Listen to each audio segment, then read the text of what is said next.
टीनू यहाँ खड़ा रहे बेटा। गुड़ खिला ने ना ना ना तो खा रहा था। मैं लिया वो घास लियो ले आओ। मैं पापा सिंह जा रहा हूँ। डर लगता है भाई।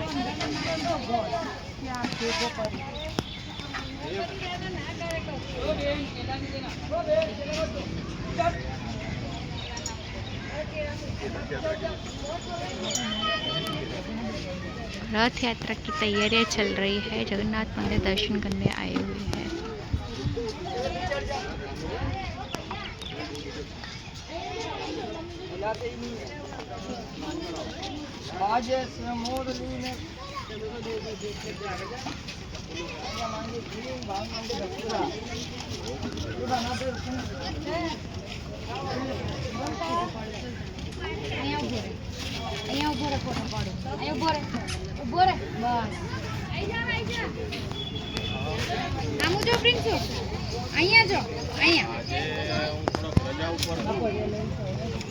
હજી ઉભો રહ્યો ખેંચી ના લે બીક લાગે બીક થોડી લાગે કઈ નહીં ગણપતિ દાદા એટલે અહીંયા ઉભો